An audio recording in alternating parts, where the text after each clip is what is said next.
Explica, hay que ser muy cuidadoso con eso. Esta línea Jesús Rodríguez, que fue ministro de Economía de la Nación y auditor general de la Nación. Jesús, ¿cómo va? Tanto tiempo. Buen día. Buen día, Antonio, ¿cómo estás? Un gusto saludarte. El gusto es mío. Estábamos hablando que la Argentina hoy vivir se hace muy complicado por un laburante que intenta llegar a fin de mes, donde el sueldo no alcanza y no tener referencia de precios. Aprovecho al economista. Sí, claro, la inflación es un problema, sin ningún tipo de duda, porque afecta la previsibilidad y la regla, y la previsibilidad y la sensación de estar en condiciones de pelearle a la vida, sobre todo porque los precios se modifican de manera permanente y los salarios, en el mejor de los casos, se ajustan una vez por mes. Entonces se produce una situación de desfasaje en términos de la capacidad de poder de compra de todo lo que tengan ingresos fijos, se trata de haberes jubilatorios, se trata de salarios. Lo que yo también noto, Jesús, que el tema salarial, el tema jubilado, es como que no está en la agenda. Estamos discutiendo si Cristina y Alberto están peleados, si estamos discutiendo a ver quién va a ser candidato en el 2023, y parece que el argentino está preocupado por otra cosa. Sí, me parece que tenemos un problema severo, que es el estancamiento económico. La Argentina está viviendo una década, por lo menos, en el cual no ha podido crecer, y para decirlo de una sola manera, cuando termine el mandato del presidente Fernández el año que viene, el ingreso por habitante, la riqueza per cápita de los argentinos será menor que en el año 19. Ese es un dato de la realidad. Ese estancamiento económico, que lleva más de un periodo presidencial, es el principal problema de la Argentina, que en rigor de verdad lleva muchos años, como digo, por lo menos desde hace más de 10 años. Y eso se demuestra o se compadece con el retroceso relativo de la Argentina en relación a nuestros vecinos. Si vos mirás, no Argentina versus China o Estados Unidos o Europa, si mirás Argentina comparado con Chile o con Uruguay, vas a ver que esos países pudieron reducir la pobreza, atenuar la desigualdad, crecer, progresar, y en cambio la Argentina no. Entonces la pregunta que relevante es hacerse, ¿por qué? Si esos países caen en el sur como nosotros, si son objeto de las disputas globales de poder, ¿por qué si los organismos internacionales existen? ¿Por qué si las multinacionales también están en esos países? ¿Por qué esos países pudieron crecer y nosotros no? Y la pregunta tiene una respuesta cuando incorpora la dimensión política, esto es, la variable institucional, la importancia relativa que tienen las instituciones políticas para explicar los resultados económicos y sociales.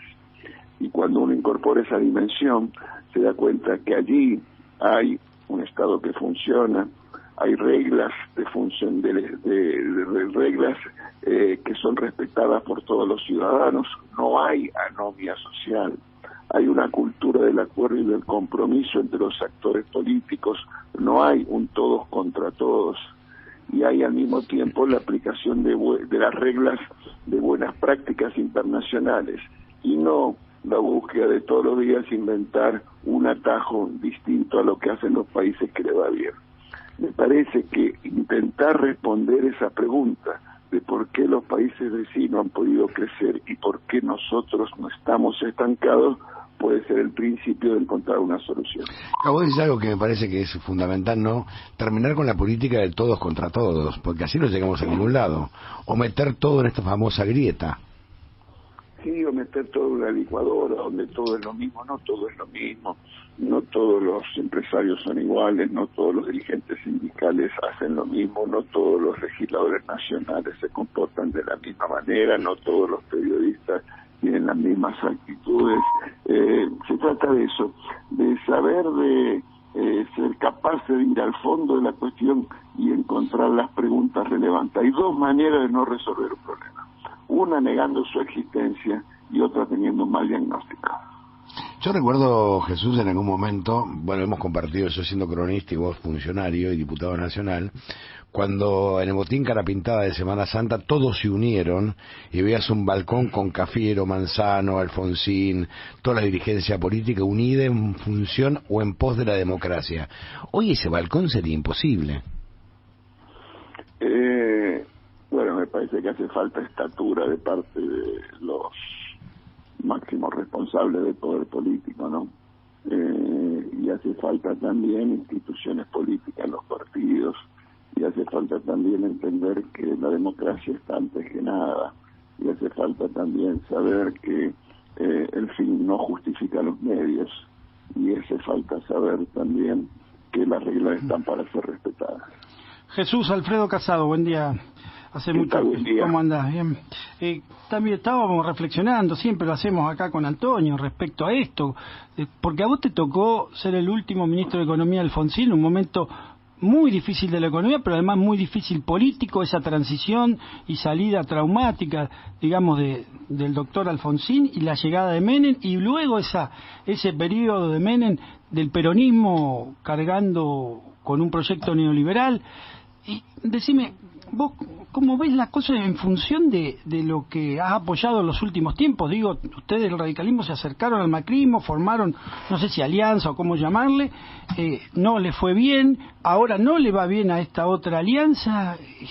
¿Cómo el camino que te dice Antonio? Ese balcón de hace años sería imposible, no veo a Macri, a Cristina o a otros líderes, o a Alberto en una mesa, porque no sé. Bueno, voy a tener que repetirme.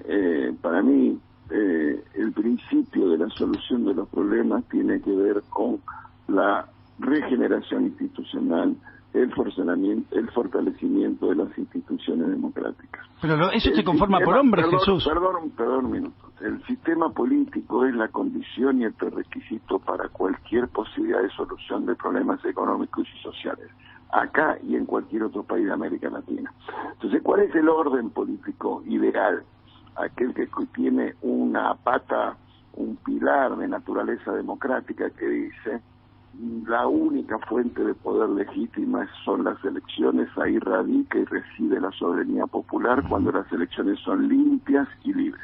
Sí. Segundo pilar, tiene que ver con un principio liberal, los derechos de todos los individuos y particularmente de las minorías. Y un tercer principio, ¿cuál es? El de la republicano, esto es rendición de cuentas, control recíproco entre los poderes e independencia de los poderes. ¿Y por qué señalo esto? Porque vos tenés, por ejemplo, que hoy en la Argentina el presidente Fernández es el presidente que más decretos de contenido legislativo ha sancionado en un año en nuestra historia. Sí. Vos tenés hoy, por ejemplo, que hay más decretos sancionados que por el Ejecutivo que leyes sancionadas por el Congreso de la Nación. Uh-huh. Vos tenés hoy, por ejemplo, pretensiones, intentos de alterar ese equilibrio entre los poderes. Entonces, si no entendemos eso, no vamos a encontrar una solución a los problemas económicos y sociales. Pero ¿sabés qué pasa, Jesús? Que es muy difícil la situación para explicar la macroeconomía, y esto que vos decís que yo estoy de acuerdo. Una vez hice un curso sobre potencias medianas y te explicaban claramente que para ser una pequeña potencia regional lo primero que deben funcionar son las instituciones. El tema es que hoy la gente está padeciendo, ¿no? Y es muy difícil explicarles todo esto porque la gente está desesperada, y me parece que ahí tenemos culpas muchos, no casi todos, el no haber podido resolver este sistema democrático para generar un estado de bienestar. Es lógico lo que vos decías, así funcionan las cosas. Pero bueno, hoy, viste, así funcionan las cosas. La política, decía el presidente Alfonsín, que citaba hace un minuto Antonio, la política también es docencia. Entonces corresponde que los actores políticos, los partidos políticos desarrollen este principio de docencia, este ejercicio de docencia, porque forma parte de la solución. No es un ejercicio retórico, abstracto o de entretenimiento, forma parte de la solución. Te mando un gran abrazo, Gallego, un gusto enorme, ¿eh? Abrazo. Adiós, buen día. Buen día. Llegó una radio distinta a tu día a día. Llegó la 990. Nos estamos escuchando.